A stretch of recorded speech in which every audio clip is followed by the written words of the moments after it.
कृष्णा कृष्णा हरे हरे, हरे राम राम राम हरे हरे। तो हम सब लोग एक बहुत ही पवित्र कार्य के लिए एकत्र हुए। कृपया आपस में बात नहीं करेंगे, अब आपस में कोई भी बात नहीं करें। शांति सभा में हमें भी शांत रहना। एक पवित्र आत्मा को हम भगवान के वैकुंठ लोक में सुवासित करने के लिए यहाँ एकत्र हुए। कृपया हमारे साथ सब लोग गाएंगे। श्री कृष्ण गोविंद हरे मुरारे, नाथ नारायण वासुदेवा।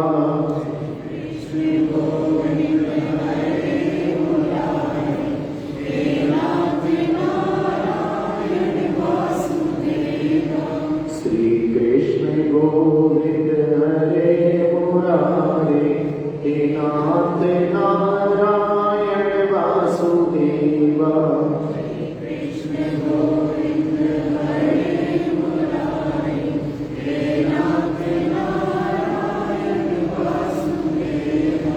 हे नाथ नारायण वासुदेवा, हे नाथ नारायण वासुदेवा।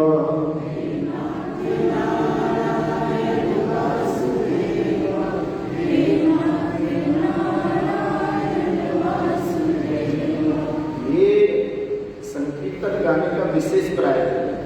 वासु माने प्राण है, देव माने स्वामी। अगर हमें किसी अपने परिचित को आवाज लगानी होती है तो हम उसका नाम लेते हैं। नहीं तो 100 लोग खड़े होंगे, आप कहोगे भाई साहब सुनिए, तो 100 में से कैसे पता लगेगा कौन से भाई साहब को बुला रहे हैं। लेकिन जैसे हम कहेंगे पंकज माथुर भाई साहब सुनिए, तो 99 लोग अपना काम करते रहेंगे, वो समझ जाएंगे कि इनको बुलाया है।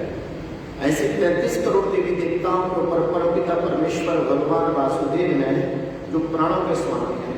उन्हीं को हम स्मरण करें तो प्रेम से अपने हृदय से हमको भगवान को सद्भाव से भजना है। हे नाथ नारायण वासुदेवा, हे नाथ नारायण वासुदेवा।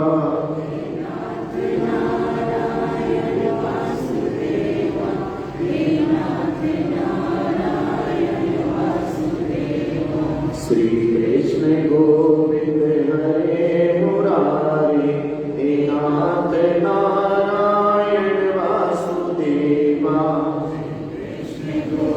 सब लगेगा।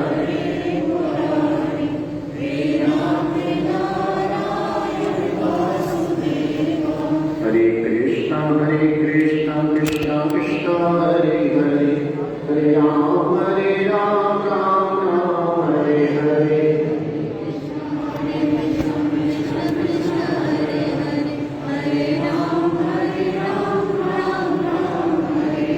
हरे कृष्णा कृष्णा कृष्णा हरे हरे, हरे राम राम राम हरे हरे।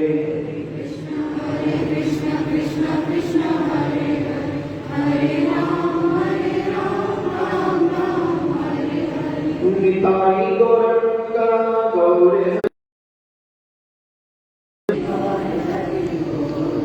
अपराध क्षमा करो गौर हरि बोलो।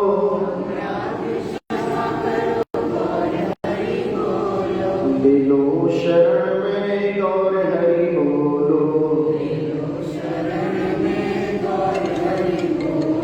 पतित पावन गौर हरि बोलो।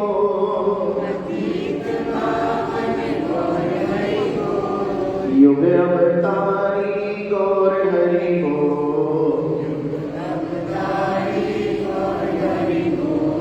कली बलहारी गौर हरि बोलो। नदिया बिहारी गौर हरि बोलो। प्रभुपाद प्रभुपाद प्रभुपाद प्रभुपाद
अपने आध्यात्मिक ज्ञान को बढ़ाते हैं।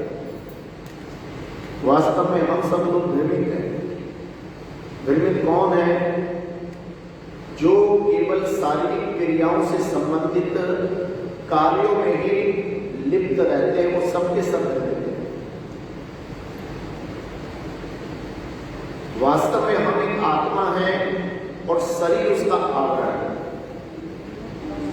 शरीर उसका क्या है? जैसे मिठाई का डिब्बा बड़ा सुंदर होता है, खूब सुंदर डिब्बा होता है, लेकिन वो कितना भी सुंदर डिब्बा हो, हमारे खाने योग्य नहीं होता। उस डिब्बे की उपयोगिता कब तक है? जब उसके अंदर क्या है? मिठाई है। मिठाई खत्म होते डिब्बे को क्या करते हो? ठीक वैसे ही जब हमारी आत्मा शरीर से चली जाती है तो ये डिब्बा क्या हो जाता है? बोलिए, ये बेकार हो जाता है। हम कितनी बड़ी सेलिब्रिटी हो, कितने बड़े नेता अभिनेता, हीरो हीरोइन, खिलाड़ी हो, जिसकी भी आत्मा चली जाएगी फिर उसका शरीर बिल्कुल मिट्टी हो जाएगा। इसलिए वैल्यू शरीर की थी, आत्मा की थी। आत्मा की वैल्यू थी, लेकिन हम पूरे जीवन भर उस आत्मा से हम बिगड़े। हमने कभी पूछा नहीं कि आत्मा मुझे क्या चाहिए।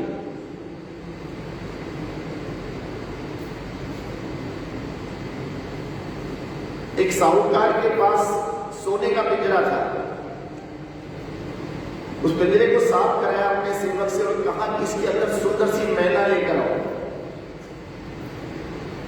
नौकर बाजार से मैना ले आया और नौकर से साहूकार ने कहा कि इस पिंजरे को चमका के रखना, ये गंदा ना हो जाए।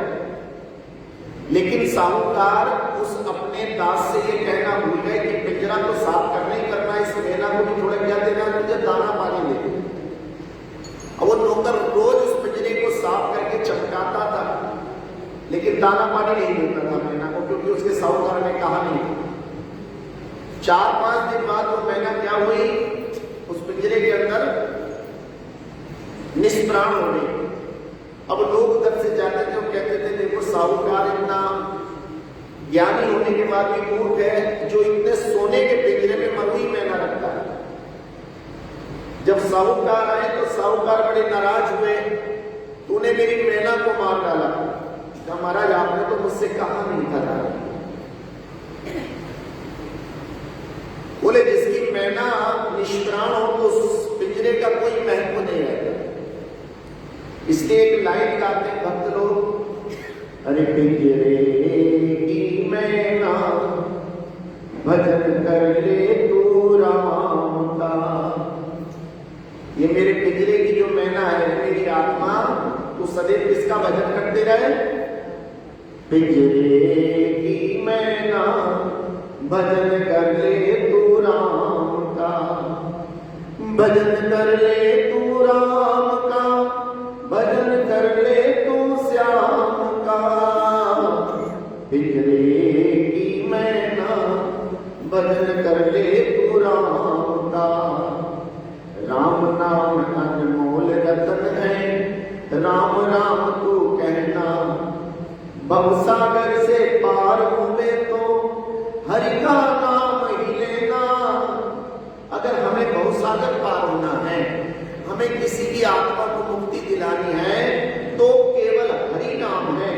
हरे नाम हरे नाम हरे नाम ईवा केवलम कलेव नास्ते व नास्ते वगते रहते। इसलिए हम लोग यहाँ एकत्र हुए हैं कि उस पवित्र आत्मा के लिए हम थोड़ा सा हरि भजन करके उस परम पिता परमेश्वर से आध्यात्मिक भाव से इस आत्मा के लिए उनके चरणों में थोड़ा सा स्थान मांग सके। मनुस्मृति में मनु महाराज कहते हैं, ना पुत्र ही सहायता पिता माता च तिष्ठता, ना पुत्र दारा ना जाते धर्म स्थिति केवला। जिस समय कोई भी मनुष्य अपनी आयु पूरी कर लेता है तो उसकी सहायता के लिए ना तो उसके कोई माता आते हैं, ना पिता आते हैं, ना कोई भाई आता है, ना उसकी कोई संतान। अर्थात जिस समय हमारे प्राण जा रहे होते हैं, उस प्राण को ना हमारे माता पिता रोक सकते हैं, ना हमारे सारे रिश्तेदार आ जाएं, कोई भी क्यों ना आ जाए, लेकिन वो हमारे जाते हुए प्राण को रोक नहीं सकते। अर्थात यमदूतों से कोई भी बच नहीं सकता। लेकिन जैसे हमने भागवत कथा का दूसरा स्कंद पढ़ा, उसमें यमराज जी अपने यमदूतों से कहते हैं कि हे यमदूतों, अगर कोई भागवत कथा में बैठा हो, हरि कथा में बैठा हो, भजन कर रहा हो, उस समय तुम उसको मत लेकर आना, उसको प्रणाम करके चले। इसलिए कथा और कीर्तन का इतना महत्व बढ़ गया कि कम से कम हम कहीं कथा कीर्तन या हरि चर्चा में बैठे होंगे तो इंश्योरेंस नहीं, एश्योरेंस, हमारा एश्योरेंस रहेगा कि उस समय हमें यज्ञ दूत लेकर जाने वाले नहीं है। इसलिए शास्त्र भी बोलता है कि सतम विहाय भोक्तव्यम सहस्त्रम स्नान आचरे लक्षा विहाय दातव्यम कोटि त्यक्त्वा हरिभजन। 100 काम छोड़कर भोजन करिए। भोजन को कभी भी टाइम बे टाइम नहीं करना चाहिए। 100 काम छोड़कर नियत समय पे भोजन करिए। भोजन करने से शरीर ऊर्जावान बनता है। जब शरीर में ऊर्जा नहीं होगी तो ठीक से काम नहीं करेगा। सहस्त्रम स्नान आचरे, हजारों काम छोड़कर स्नान करिए। स्नान करने से शरीर निरोग रहता है। इसलिए सुबह उठ के जल्दी से जल्दी हमें क्या करना चाहिए? सहस्त्रम स्नान आचरे, हजारों काम छोड़कर स्नान करो। स्नान करने से शरीर निरोग रहता है और निरोग काया ही सबसे बड़ा सुख का आधार है। लक्षा विहाय दातव्य, लाखों काम छोड़कर दान करना है। दान में कभी पीछे नहीं रहना चाहिए। दान में कभी भूल कर भी बहाना नहीं करना चाहिए। दान से कभी अपना दिल नहीं चुराना चाहिए। अर्थात दान के लिए सदैव तैयार रहना चाहिए। दान में सबसे पहले आता है तन, दूसरा आता है मन, फिर कहीं जाके तीसरा आता है धन। पहले हमें अपने शरीर को धर्म के लिए, संस्कृति के लिए, भजन के लिए फ्री रखना है। जब भी कहीं से इन्विटेशन आए, हमारे यहाँ कथाएं जरूर आएंगे। हमारे यहाँ भगवान का भजन है, जरूर आएंगे। सबसे पहले हमें शरीर को भगवान के भजन के लिए सुलभ कराना है। शरीर जब हमारा सुलभ हो जाए तो मन भगवान के चरणों में लगाना है और आवश्यकता पड़े तो अपनी आमदनी का 10वां भाग, अगर हम 1000 कमाते हैं तो 100 रुपया भगवान के लिए अलग बचा के रखना चाहिए। और जब वो पैसा इकट्ठा हो जाए तो अपने घर में कथा कीर्तन कराकर अपने घर को शुद्ध करना चाहिए। अकाल मृत्यु जैसे बहुत सारे प्रपंचों को टाल देना चाहिए। लक्षा विहाय दातव्यम, लाखों काम छोड़कर दान, और कोटि त्यक्त्वा हरि भजन, करोड़ों काम छोड़कर हमें हरि का भजन करना। करोड़ों काम छोड़कर हम तो एक दो काम के पीछे भजन कीर्तन में नहीं आते। अरे महाराज जी कल दवाई देने चले गए थे, अरे महाराज जी कल हमारे मेहमान आ गए थे, अरे महाराज जी कल हमें पार्टी में जाना था इसलिए हम भजन में नहीं आए। नहीं भैया, ध्यान रखो। एक बार भोजन रह जाएगा चलेगा, एक बार कोई मित्र कोई मेहमान मिलने से रह जाएगा चलेगा, लेकिन अगर जीवन में आने वाला कोई हरि भजन का अवसर हमने गवा दिया तो हो सकता है वो हमें भीषण त्रासदी दे दे। एक बार भगवान का नाम लेने से भी हमारी मृत्यु टल सकती है। राम राम श्याम श्याम का महत्व गोरखपुर के संत ने हमें बताया। वो हमसे कहने लगे, देखो दीक्षान, जब भी कोई गुरु मिले, जब भी कोई बुजुर्ग मिले, उनके चरण छू के हाथ जोड़कर उनसे सावधान मुद्रा में राम राम श्याम श्याम हरे कृष्णा करनी चाहिए। उनके महाराज जी इससे क्या होता है? तब उन्होंने बताया कि जैसे हम किसी के चरण छू के नमस्ते हरे राम हरे कृष्णा करते हैं, वैसी हमारी विपदा की जो घड़ी है वो टल जाती है। आपने जीवन में बहुत सारी घटनाएं देखी होंगी। आपकी कार जा रही है, अभी आपकी कार से थोड़ी आगे एक्सीडेंट हो गई चुका है। अभी आप घर से निकले हो, एक पेड़ गिरा पड़ा है, कितनी देर पहले गिरा है? 5 मिनट पहले। अगर आपने ध्यान लगाया, हमने किसी को नमस्ते करी थी, राम राम करी थी, तो उसने हालचाल पूछा था, तो उसने हमारी जाती हुई गति रोक दी। उसने हमारी जाती हुई गति रोक दी। कभी कभी हम भजन कीर्तन में बैठते, हम जल्दी करते हैं, घड़ी देखते रहते। नहीं भैया, अगर भजन कीर्तन में 10 मिनट का भी विलंब हो रहा है तो ये समझ लेना चाहिए कि भगवान कोई हमारी आकस्मिक घड़ी, आकस्मिक घटना, दुर्घटना को टाल रहे हैं। इसलिए कोटि त्यक्त्वा हरि भजे, हरि के भजन के लिए करोड़ों कामों को छोड़ देना चाहिए, क्योंकि भगवान का नाम लेने से हमारी मुक्ति हो जाती है। जैसे अजामिल महाराज की, अजामिल महाराज पापी हो गए, लेकिन अंत समय में उनकी जीभ से नारायण शब्द निकल गया और यही नारायण शब्द उनकी मुक्ति का कारण बन गया। यही नारायण शब्द उनकी मुक्ति का कारण बन गया है। इसलिए गुरु गोविंद को खड़े काके लागू पाए, बलिहारी गुरु आपने गोविंद लियो बताए कबीरा, गोविंद लियो बताए। ये गोविंद का नाम लेने से हमारी मुक्ति होगी, ये भगवान श्री हरि वासुदेव का नाम लेने से हमारी मुक्ति होगी। इसलिए मनु महाराज कहते हैं कि जीव जब यहां से जाता है तो उसकी सहायता कोई नहीं कर पाता, सब केवल मरघट तक जाकर वापस आते। ये जितने रिश्ते नाते हैं वो मरघट तक ही जाते, लेकिन भगवान मरघट पे भी हमारे साथ रहते हैं। आगे बताते हैं, एकहा प्रजायते जंतुरेका एका प्रलीयते एको अनुभुक्ते सुकृतमेवा एवं दुष्कृताम। जीव अकेला ही यहाँ जन्म लेगा, अकेला ही यहाँ से जाएगा और अपने पाप और पुण्य का भी वो एकमात्र भोगता होता है। नारद जी जा रहे थे, रास्ते में अंगुली मार मिले। अंगुली मार उसका इसलिए नाम था, वो जिस भी राहगीर को लूटता था, निर्दयता से उसकी हत्या करता था और उसके हाथ की उंगली काट के वो अपनी हार में क्या कर लेता था। 107 उंगलियां हो गई थी, 108वीं उंगली के लिए वो चाह रहा था कि कोई बहुत बढ़िया मुझे मनुष्य मिले। उधर से नारद जी भगवान का नाम संकीर्तन करते हुए आ रहे थे, श्रीमन नारायण नारायण नारायण, सब बोलेंगे लक्ष्मी नारायण नारायण हरि हरि, भजमन नारायण नारायण हरि हरि। नारद जी को उस अंगुली मारने रोक दिया, रुक जा भाई, तेरे पास क्या है। नारद जी कहने लगे, भाई मेरे पास तो ये झोली है। कहते झोली को बड़ा तो दिल से लगाया हुआ, जरूर इसमें कोई माल होगा। बोले हाँ, इसमें तो माल होगा, ये मुझे दे दे। ठीक है, ले ले, अब मैं तुझे मारूंगा। भाई मुझे क्यों मारेगा।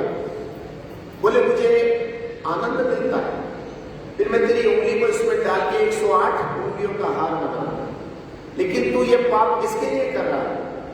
बोले मेरा परिवार है, बच्चे हैं, माता पिता है, भाई बहन है, लेकिन इस पाप के लिए तो अकेले तुझे सजा मिलेगी, उनको नहीं मिलेगी। और जो तू पाप कमाई इकट्ठा करके ले जा रहा है उसमें मजे सब ले रहे हैं।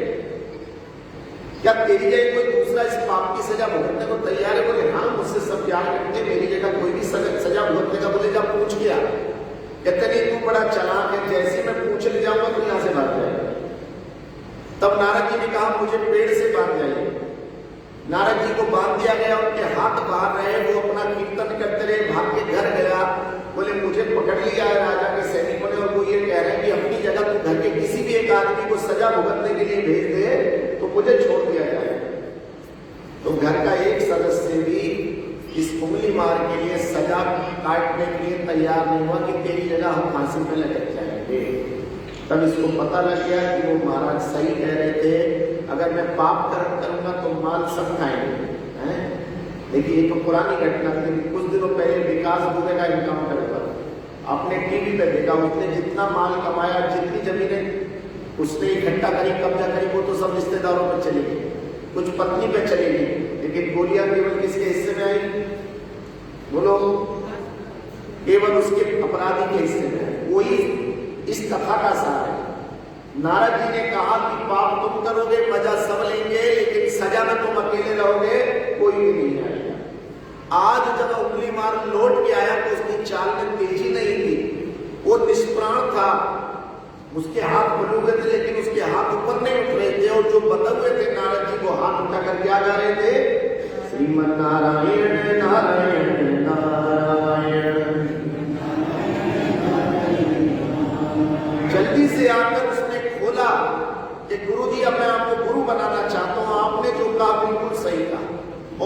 से उंगली मार भी महात्मा बन गया।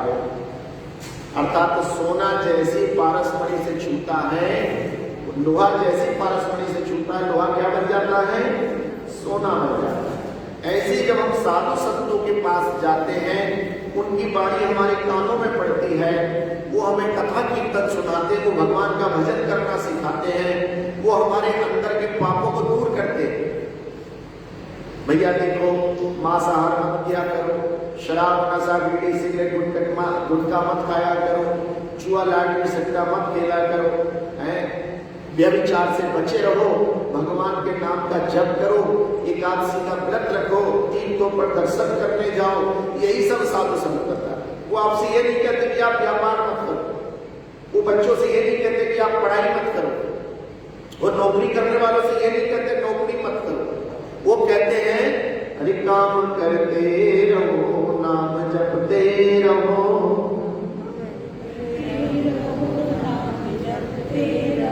काम करते रहो, नाम जपते रहो,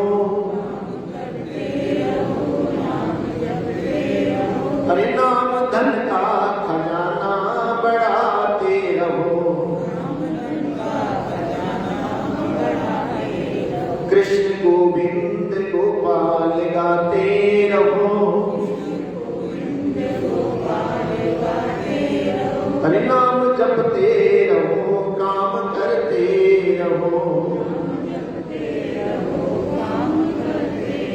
देखिए, दो उंगली का खेल है।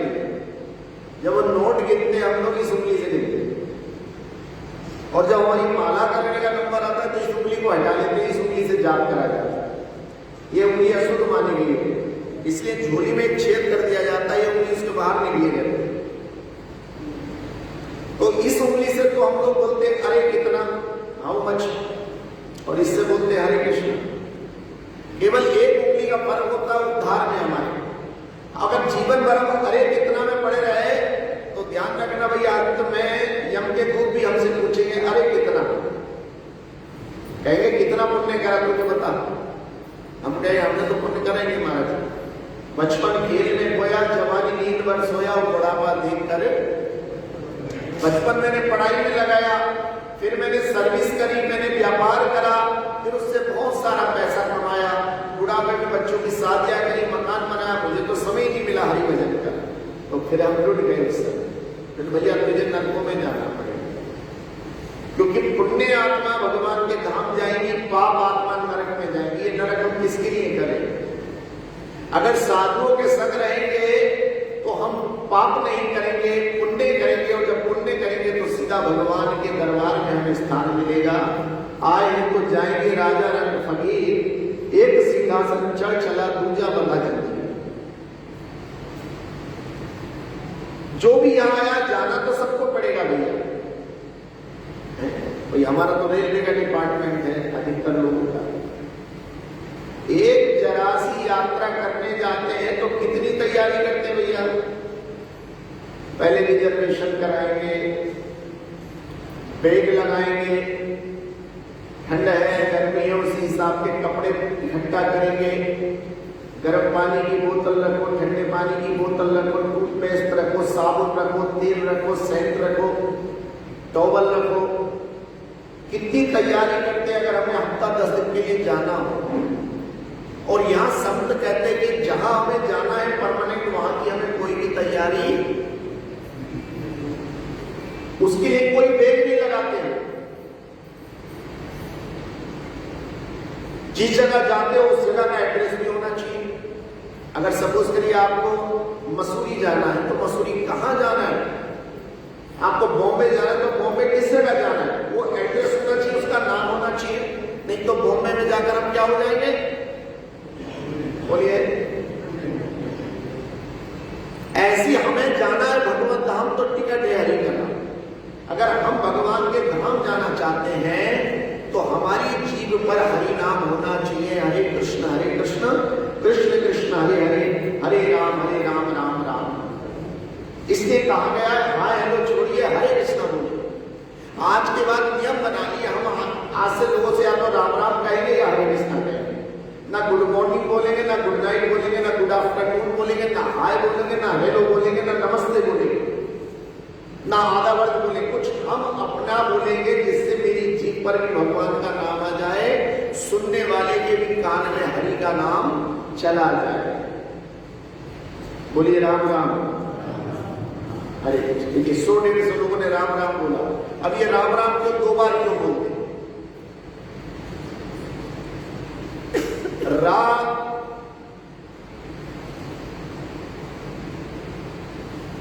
27वां अक्षर है, आ दूसरा अक्षर है और मां 25वां अक्षर है। 27 और 2 29, 29 और 25 कितने हुए? बोलिए 27 और 2 29 और 25 कितने हुए हैं? 54, 54। एक राम में 54 नंबर है, 2 राम में कितने हो गए? 108। 108 पवित्र संख्या, इसका योग 9 आता है, इसलिए सारे साधु महात्माओं के आगे क्या लगाया जाता है? 108, 1008, 10,000। तो जैसे किसी से हम राम राम कहते हैं, उसके कान में 108 चला जाए और उसी समय उसका भाग्य आगे बढ़ जाता है, उसके ऊपर आने वाली भयानक विपदा भी टल जाती है। लेकिन विनाश काले विपरीत बुद्धि, जब से हमने अपने बच्चों को कॉन्वेंट कल्चर स्कूलों में पढ़ाया, तब से राम राम छूट गया, हाय हाय शुरू हो गया। जिसको देखो हाय हाय हाय, और वो ऐसी हाय हाय आई कि फिर हमारे बच्चों के जीवन से आनंद जाने लगा, सब जगह हाय को बच। इसलिए हमें कोशिश करनी है कि हम अपनी जीवा को पुनः शुद्ध करें, अपने वापस सत सनातन धर्म में अपने को सुवासित करें और भगवान के धाम जाने का मार्ग प्रशस्त करें। आगे कहते हैं मृतम शरीर मृत सज्जय काष्ठ लोष्ट समम सितो विमुखा बांधवा यान्ति धर्मस्तमनुगच्छति। प्राण निकल जाने पर मृत शरीर को लकड़ी मिट्टी जानकर भाई संबंधी बहन कुटुंब कबीला उल्टे पैर लौट जाते हैं, कोई साथ नहीं देता, किंतु धर्म फिर भी आपके साथ खड़ा रहता है। धर्म आपका साथ नहीं छोड़ता। कहते हैं खाया पिया तन को लगेगा, दिया दान साथ चलेगा। खाया पिया कहां तक काम करेगा? शरीर तक काम करेगा, लेकिन जो दान दोगे, जो अच्छे कर्म करोगे, वो आपके हमेशा साथ चलेंगे। आगे बोलते हैं मनु महाराज तस्मादः सायर्था नित्यम सचिनो अच्छते धर्मेण ही सायन परस्तरति दुस्तव्यम। इसलिए मनुष्य को शुभ कार्य को करते रहना चाहिए। मनुष्य को सदैव धर्म के कामों से पीछे नहीं हटना चाहिए, क्योंकि धर्म ही एकमात्र उसका साथ निभाता है, बाकी सारे साधन उसके छूट जाते। देखिए रुपया पैसा हमारा घर के दरवाजे से बाहर नहीं जाता। सारा धन सारा दौलत हमारी कहाँ रोक ली जाती है? उस चौखट के अंदर। उस चौखट के बाहर एक हमारा आसन, चारपाई, एक हमारा बिस्तर, एक जोड़ी कपड़े खड़े कर दिए जाते हैं, और बाकी आखिरी चादर जो होती है वो शमशान पे जो डोम होता है वो उतार लेता, वो आखिरी चादर भी नहीं जाने देता। तो हम क्या लाए थे और क्या लेकर गए? इसलिए साधु ने कहा कि आए थे हरि भजन को, वास्तव में हम यहाँ पर भजन करने आए थे, लेकिन मीठे लागे दाम। दाम का मतलब दो होता है, दाम का मतलब धन भी होता है और दाम का मतलब रस्सी भी होती है। आपकी झोपड़ी में अगर 1 रुपया भी धन नहीं तो आप ताला नहीं लगाते, लेकिन उस झोपड़ी में कोई 1 लाख रुपया रख जाए तो तुरंत आप उसमें क्या लगा देते हो? ताला लगा देते हो। अर्थात जहां ये दाम, जहां रुपया आएगा तो वहां बंधन जरूर आएगा, और जब ये बंधन आएगा तो जकड़ा जाएगा। अभी थोड़े दिनों में जन्माष्टमी आने वाली है। श्रीमद् भागवत के 4थे दिन लीला आती है कि जब भगवान श्री कृष्ण मथुरा कारागार में प्रकट हुए तो तुरंत फाटक ताले सब टूट गए, वसुदेव देवकी छूट गए और सो गए सब दरबार, भागो की रात अंधेरी में। सारे दरबार वहां सो गए और वसुदेव देवकी छूट गए। तब भगवान ने कहा कि मुझे गोकुल ले चलो। तो भगवान को गोकुल ले जाया गया, वहां से नंद महाराज की कन्या को लेकर आया गया। कहते जब भगवान प्रकट हुए तो फाटक ताले सब टूट गए, लेकिन जैसी ये माया रूपी कन्या आई वैसी फाटक ताले सब बंद हो गए। कन्या ने रोना शुरू किया और पूरे जेल में जाग हो गई और कंस मारा जा गया। सुखदेव महाराज कहते कि देखो भैया, श्री हरि का भजन करोगे, सुमिरन करोगे तो मुक्ति को पाओगे, और माया के चक्कर में रहोगे तो जकड़े जाओगे। अब महाराज जी, माया के बगैर काम नहीं चलता संसार। इस लक्ष्मी के चारों तरफ संसार घूमता है तो क्या करें? तब उसका बहुत ही सरल तरीका बताया गया है कि सबसे पहले नारायण को साधन। भैया, जहां पति रहेंगे वहां कौन रहेगी? बोलो, पत्नी रहेगी। तो लक्ष्मी कौन है? नारायण की पत्नी है। तो साधु संत आपको बता रहे हैं कि पहले आप भक्ति करके नारायण को साधो, तो लक्ष्मी कहीं जाने वाली नहीं। इसके विपरीत उदाहरण देते हैं। अगर किसी पत्नी को आपने बुला लिया कि बहन जी हमारे यहाँ दावत है, आप आ जाइए, तो क्या ठीक है।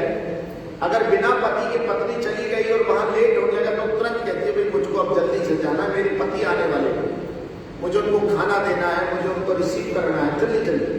अर्थात बिना पति के पत्नी जाती है तो अविचल भाव से रहती है, और जब पत्नी पति के साथ जाती है तो निश्चित रहती है जब तक मेरे पति रहेंगे मैं भी यही रहूंगी, जब ही चलेंगे इनके साथ चलेंगे। तो अधिकतर हम लोग क्या करते हैं? लक्ष्मी की पूजा करते हैं। हम धन के पीछे तो भागते हैं, पैसा खूब कमा लेते हैं, लेकिन उस लक्ष्मी के साथ नारायण को रखना भूल जाते हैं। और जब बिना नारायण के लक्ष्मी हमारे घर आती है तो हमारे घर वो अविचल भाव से रहती है, वो आती जाती रहती है, कहीं इधर जाएगी, कहीं उधर जाएगी, कहीं ये कराएगी, कभी वो कराएगी। और बहुत सारे जीवन में मैंने लोग देखे हैं, अभी बिल्कुल उनका जीवन पूरा होने वाला, लेकिन आज भी जमीन खरीदने की उनकी आसक्ति बनी हुई। जिगर कॉलोनी में एक सज्जन है, उनके कोई संतान नहीं। मैं उनसे कई बार बोलता हूँ कि प्रभु जी आ जाओ भजन कीर्तन करके, बोले नहीं दीक्षा कभी थोड़ा सा हो। अभी खान रोड में मुझे एक जमीन का सौदा चल रहा है, रामपुर रोड वाली बेच के मैंने उधर का पैसा खाली करके इधर लगा। मैंने उधर 2 करोड़ कमा लिया, अब मैं इसमें मुझे 5 करोड़ का फायदा हो जाए। आखिर में मैं सोचता रहता हूँ कि जब आगे पीछे कोई नहीं है भैया, किसके लिए नोट फेल कर रहे हो? लेकिन वो हमारे माइंड में फंसे हुए हैं। आज हम जहां रहते हैं, कोई अगर जरा सा लालच दे दे कि पड़ोस वाला प्लॉट थोड़ा सस्ता मिल रहा है, आपको ले लो, तो नहीं जरूरत होगी तो भी ले ले। क्योंकि जो लक्ष्मी हमारे घर है बिना नारायण के, ये हमें बार बार लालच में डालने लगे, ये हमें भजन नहीं करने दे, ये भजन में हमारे बाधा उत्पन्न करी, ये हमें बंधन लगाए पड़ी है। इसलिए हमारा कर्तव्य बनता है कि जाना है भगवत धाम तो टिकट है।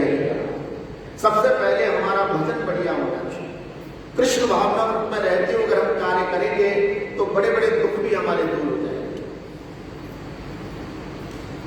महाराज जी क्या भक्ति करने वालों को दुख नहीं आते? बहुत सारी हमने अच्छी आत्मा को तो परेशान होते हुए देखा है। तो उसका एक उदाहरण दिया गया कि किसी सड़क पर एक ठेला जा रहा है और एक मर्सिडीज कार जा रही है। ठेले में बैठे हुआ आदमी बेचारा झटके खा के जा रहा है। मर्सिडीज वाला जो बंदा जा रहा है उसमें सस्पेंशन और जो उसके क्या बोलते हैं सोकर है, जो सोकर होते हैं तो उसको झटका खाने से रोक देते। ऐसी दुख तो भगवान के भक्त के ऊपर भी आते हैं, लेकिन जिस प्रकार एक मर्सिडीज में बैठा हुआ बिना झटकों में से निकल जाता है, वो सारा काम सस्पेंशन ले लेते हैं, सोकर ले लेते हैं, वैसे ही अपने भक्तों के दुख भगवान पल में दूर करते हैं। जब कोई नहीं आता मेरे श्याम आते हैं, और मेरे दुख के दिनों में वो बड़े काम। हम एक फैमिली डॉक्टर रखते हैं, भगवान न करे कभी हमें आवश्यकता पड़ जाए तो उससे पूछ लेंगे। हम एक वकील भी रखते हैं, कभी जरूरत पड़ेगी तो हम वकील से करेंगे। लेकिन आज तक हमने बहुत सारे लोगों को अपना स्पिरिचुअल एडवाइजर रखते हुए देखा। लोग अपने मन से भक्ति पूजा करते रहते हैं, लेकिन वो कभी आध्यात्मिक गुरु, अपना आध्यात्मिक मित्र, अपना आध्यात्मिक रिलेशन नहीं स्थापित करते कि कोई भी काम हम कैसे करें। साधु संत आपसे बार बार कहते रहते हैं कथा कराओ, कीर्तन कराओ। एक रहस्यमयी भाषा होती है जो आपको आपके आने वाले खतरों से बचाना चाहती है, लेकिन कोई ना कोई बहाना हमें उन कार्य करने को रोकता। इसलिए शास्त्रों में कहा गया कि उद्धार का काम नगद से होना चाहिए। उद्धार का काम उधार से नहीं होना चाहिए। वो कहते अच्छे काम को कल करे सो आज और आज करे सो अब, और बुरे काम को अगर आज करना है तो उसे टाल देना चाहिए। नहीं, आज नहीं करूंगा, आज शनिवार, मैं बुरा काम मंडे को करूंगा। जब बुरा काम हम टालते हैं तो फिर वो टल जाता है। हमें क्रोध में झगड़ा करना है, टाल दो उसको। नहीं, आज झगड़ा नहीं करेंगे, आज झगड़ा करेंगे हमारा मूड खराब हो जाए, कल संडे बेकार हो जाए।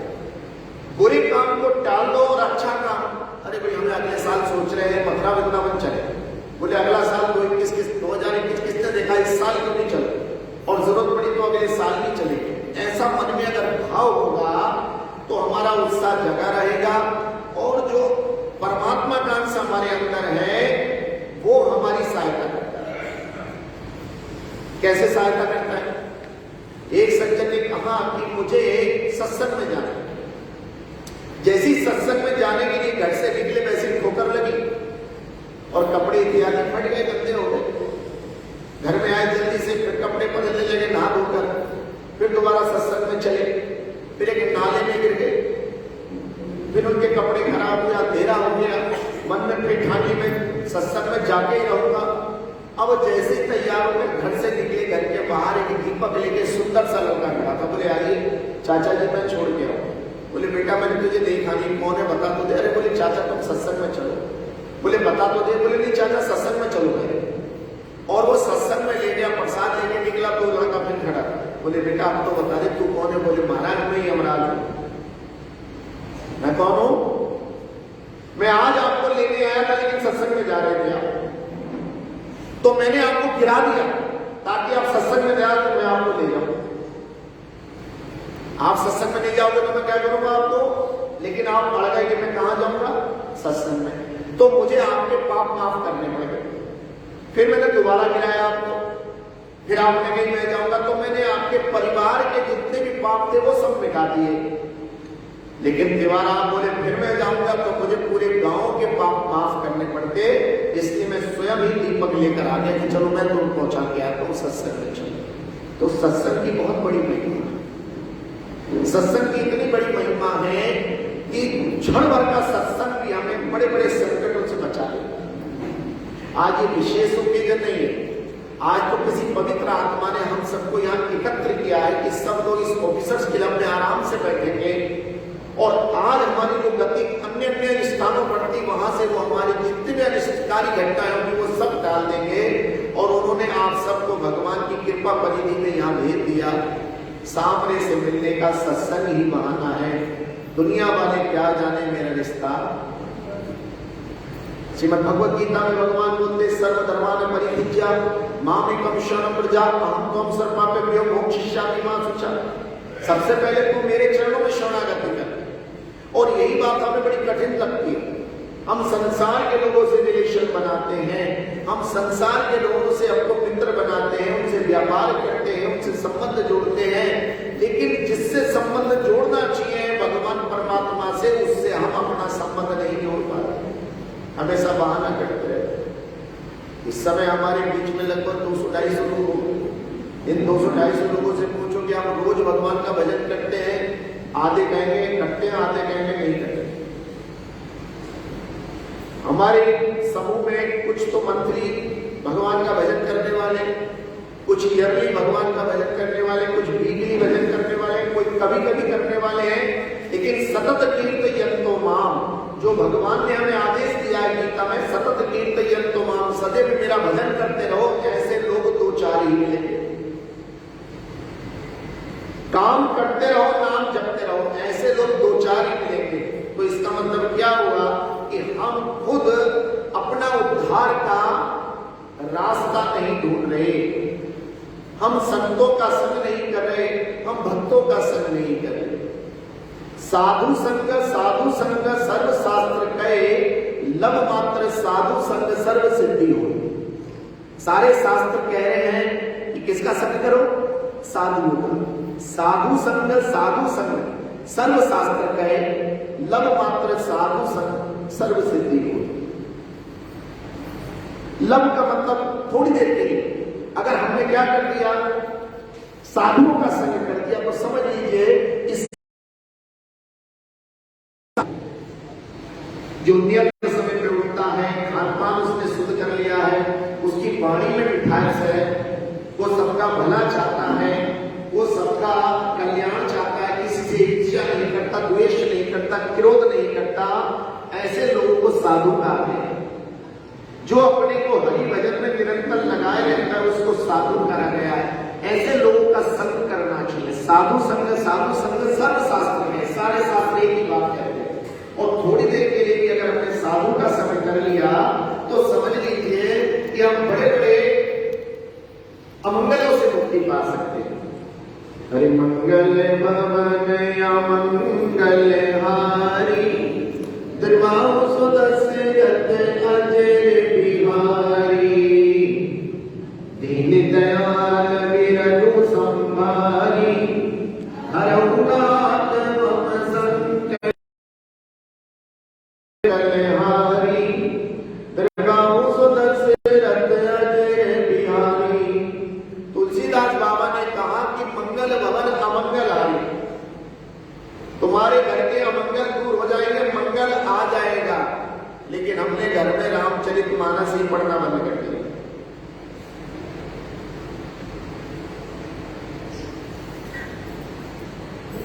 हमने घर में रामचरितमानस ही क्या कर दिया, बंद कर दिया। कितने लोग हैं जो रोज रामचरितमानस पढ़ते?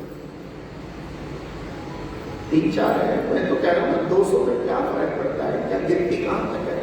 200-250 लोगों में हम गिनती 4-5 लोग की 10 लोग कहां है?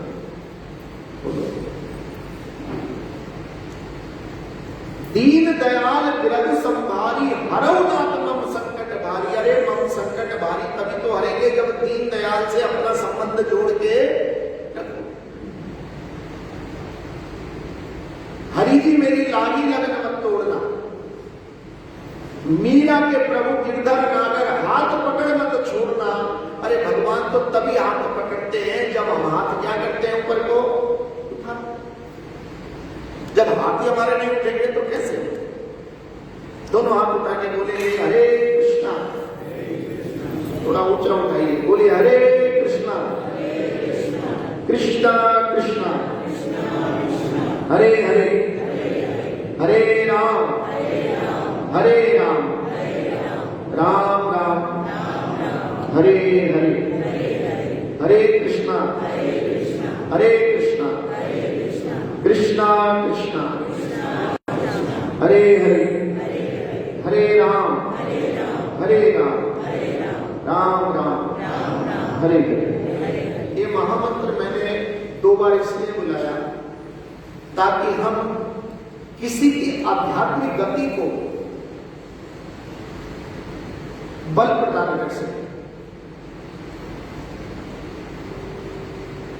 3 प्रकार के शरीर में से एक शरीर तो हमने अग्नि को समर्पित कर दिया। जो हमारा 5 भौतिक तत्व शरीर था, जो आज हम यहां लेकर बैठे, उसको तो हमने अग्नि में दे दिया। अब 2 शरीर हमारे पास रह गए, उनकी एक तो आत्मा रह गई और एक रह गया सूक्ष्म शरीर, कारण शरीर। और कारण शरीर जब तक मुक्त नहीं होता, जब तक पाप और पुण्य का निस्तारण नहीं हो जाता। और आत्मा भगवान का अंश होने के कारण ये परम धाम को जाती है। इसलिए हमेशा हम लोग आत्मिक शुद्धि, आत्मिक मुक्ति, आत्मा की शांति के लिए कार्य करें। और मैंने बार बार मैं लोगों से बोल देता हूं अक्सर ऐसी सभा में कि हमको शांत रहना चाहिए। कितना भी हमारा रिश्तेदार मित्र आ जाए, उससे ये भी नहीं कहना चाहिए ना हाउ आर यू। इस सभा जैसी पूरी हो जाए उसके बाद पूछना चाहिए आप कैसे हो, क्या हाल है। लेकिन इस सभा के 1 घंटे के बीच में बिल्कुल हमें आत्मा बन जाना है, शरीर नहीं। अर्थात आत्मा का कोई रिश्तेदार नहीं होता, आत्मा का केवल परमात्मा ही होता। हम जितनी आत्मा है किसके अंश है? हम परमात्मा के अंश है। इसलिए हमें क्या करना चाहिए? इस आत्मा को परमात्मा का सुमिरन करते रहना। हर काम के लिए हमें उस परमात्मा को ही धन्यवाद देना। अरे मुझे मेरे मालिक बहुत कुछ दिया है, तेरा शुक्रिया है, तेरा शुक्रिया है। ए मेरे मालिक, ए मेरे भगवान, ए मेरे ईश्वर, तूने मुझे सब कुछ तो दिया। सबसे पहले तो तूने मुझे माता पिता दिए जिनकी वजह से मेरा जन्म हुआ। फिर तूने सद्बुद्धि देकर मुझको शिक्षा दी, शिक्षा के बल पर मैंने नौकरी पाई, मैंने व्यापार पाया। तेरी कृपा से मैंने इतना बड़ा परिवार, रिश्तेदार पाए। तेरी कृपा से मेरा पुनः विवाह हुआ, मेरे भी बच्चे हुए, मेरा परिवार बढ़ा। ये मेरे मालिक, तूने तो मुझे सब कुछ दिया है, इसलिए तेरा शुक्रिया है, तेरा शुक्रिया। हमारी जरा सी कमी क्या हो जाती है, सब कुछ लेने के बाद भी भगवान को ही भूले रहते हैं। जीवन भर हम यही मानते रहते हैं कि भगवान ये तो मैंने खुद अपनी मेहनत से कमाया, ये मैंने सब अपनी मेहनत से कमाया है। और आप देखते हो भैया, इस संसार में खाटपति से लखपति और लखपति से खाटपति बनने में बिल्कुल भी टाइम बोलो नहीं लगता। नीरव मोदी, माल्या जी, जो जैसे हम लोग अपनी स्कूटी पे घूमते हैं, ऐसे माल्या जी काय में घूमते थे, अपने हवाई जहाज पे घूमते थे। चौकसी जी, और आजकल काय में घूम रहे हैं, वो उस पे व्हील चेयर पे घूम रहे हैं। आज वो जेलों में पड़े, क्या उन्होंने सोचा होगा? इसलिए खाटपति कब लखपति बन जाए, लखपति कब खाटपति बन जाए, ये हमारे प्रारब्ध, ये हमारे कर्मों का है। इसलिए हमें परमपिता परमेश्वर को समय समय पर क्या करना चाहिए? धन्यवाद, शुक्रिया। अगर पानी भी पिए तो उस परमात्मा का जरूर स्मरण करिए, है भगवान तेरी कृपा से मुझे जल पीने को मिल रहा है, मुझको भोजन मिल रहा है, मुझको कितने लोगों का संग साथ मिल रहा है। ऐसा अगर हमारी भावना रहेगी तो भगवान सदैव आपके साथ रहेंगे। और फिर आपके हृदय से एक ही बात निकलेगी कि जब कोई नहीं आता, मेरे श्याम आते हैं और मेरे दुख के दिनों में वो बड़े। दुख तो सब पे आएगा भैया, दुख तो देखिए, अभिमन्यु 18 साल की आयु में गए। अभिमन्यु की उम्र कितनी थी? 18 वर्ष। और अभिमन्यु के पिता कौन थे? 5 पांडव, अर्जुन जी, युधिष्ठिर जी। और अर्जुन के मित्र कौन थे? कृष्ण जी, जो हर समय वहां रहते थे, फिर भी 18 साल का बालक है, बोलिए।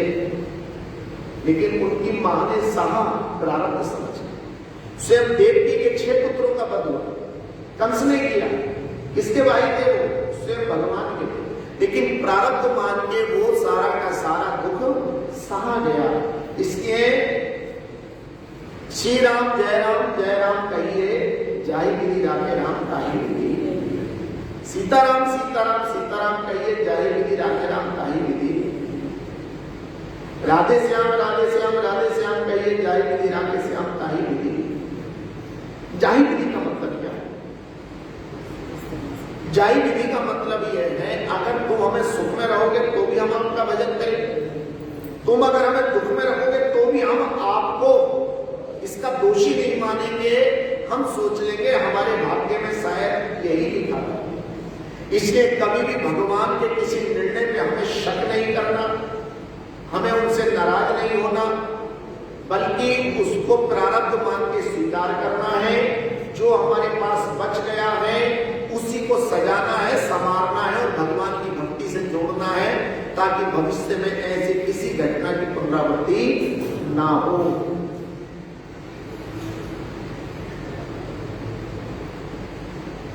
कितनी बढ़िया बात शास्त्र में लिखी है। एक शेरनी जब अपने दुश्मन को पकड़ती है, शत्रु को पकड़ती है, तो उसी दांतों से उस शत्रु को फाड़ डालती है। लेकिन वही शेरनी उन्हीं दांतों से जब अपने बच्चे को एक जगह से पकड़कर दूसरे स्थान पर छोड़ के आती है, तो उसके बच्चे को कुछ भी नहीं। ऐसी जो टाल है भैया, उसको हमने शेरनी मान लिया। वो किस आत्मा को कहां से पकड़कर कौन से लोक में रख रही है, इसके लिए हमें चिंता करने की जरूरत है। हर आत्मा यहां से गई हुई नरकों में नहीं जाएगी। जो अच्छे लोग होंगे, देखिए जो अच्छे लोग होते हैं उनकी आयु हमेशा कम होती है। लोग कहेंगे महाराज जी फिर अपने खराब लोग बच जा रहे हैं, आयु तो बढ़ जाएगी। अच्छे लोगों की आयु क्या होती है? कम। विवेकानंद की आयु क्या थी? कम। चंद्रशेखर आजाद, सुभाष चंद्र बोस, भगत सिंह, सुखदेव, राजगुरु, शंकराचार्य जी, इन सब की आयु क्या थी? कम। अब ये आयु कम क्यों है? जो जितना छोटा अपराधी होगा उसकी सजा कम होगी ज्यादा? बोलो। जो कम अपराधी होगा उसकी सजा कम होगी, जो ज्यादा अपराधी होगा उसकी सजा। इस संसार को दुखियालम कहा गया। बताइए कौन ज्यादा रहना चाहता है? इस जेल में कौन ज्यादा रहना चाहता है? तो जिसकी सजा कम होगी उसे तो जल्दी से बुलाएंगे। आज से 500 वर्ष पहले की सच्ची घटना है, चैतन्य महाप्रभु के समय की। एक जवान 12 साल का बच्चा जब अचानक इकलौता था चला गया तो उसकी मां बड़ी विलाप करने लगी। चैतन्य महाप्रभु के चरणों में पड़ गई, महाराज आपके ऊपर तो भगवान की असीम कृपा, तो साक्षात भगवान ने आप मेरे बच्चे को जिला दीजिए। उन्होंने कहा माता जी हम ये काम नहीं करेंगे, ये तो भगवान का विधान है, जो हो गया हो गया। बोले महाराज मेरे को बिल्कुल भी सांत्वना नहीं आ रही, मैं कैसे धैर्य रखूं, मैं सब्र नहीं कर पा रही हूं। तब महाप्रभु ने हाथ में गंगा जल लिया और उसे मृत देह के चारों तरफ घूम के हरे कृष्ण कृष्ण कृष्ण हरे हरे हरे राम राम राम हरे हरे, वो जल जो छिड़का है वो बालक सीधा खड़ा हो गया, लेकिन खड़ा तो हो गया, जीवित तो हो गया, अपने माता पिता को नहीं पहचाना। माँ ने कहा बेटा, किसका बेटा? तो महाप्रभु ने कहा याद करो। बोले याद आ गया, पिछले जन्म में तो ये मेरी बेटी थी, मैं इसका कौन था? पिता था। इस जन्म में मैं इसका भार उतारने आया था, 12 साल तक रहते मैंने भार उतार दिया, अब मेरा भार उतर गया, मैं जा रहा हूं। इतना कहकर उस बच्चे ने आगे बंद कर लिए बोला।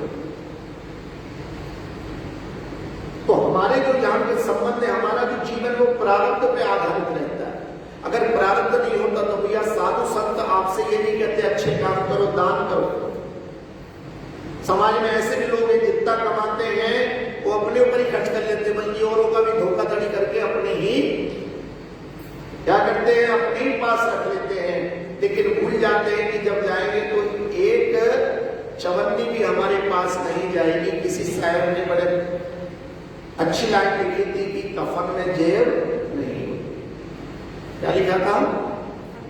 कफन में, कहीं अगर कफन में जेब लगाने की परमिशन दे दी जाती, इतना ले जाने की, तो आदमी क्या करता? जब कुछ नहीं ले जाता तब तो जीवन भर क्या करता रहता है?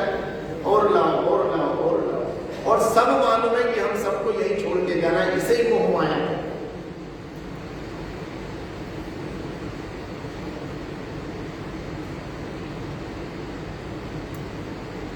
तूफान आंधी में तुमने ही मुझको थामा, तुम कृष्ण बन के आए जब मैं बना सुदामा, तेरा कर्म ये मुझ पर सरेआम हो रहा है, मेरा आपकी कृपा से सब काम। ये तूफान आंधी तो होती है जो एक हमारे परिवारों में आ जाती है, ये तूफान ये आंधियां हैं, लेकिन तुम हमें थाम लेना। तुम कृष्ण बन के आए जब मैं सुदामा। सुदामा का मतलब ये नहीं है कि हम बिल्कुल गरीब हो जाए, सुदामा का मतलब ये नहीं हम सब कुछ अपना त्याग दें। सुदामा का मतलब है जो भी हम पे धन है, परिवार है, वो सब हम किसका माने? भगवान का माने। भगवान मेरा तो शरीर भी नहीं है, ये सब आपका है। इसलिए हम क्या करते हैं? इसलिए हम भगवान का भजन करते हैं। आइए 1 मिनट का भजन करते हैं।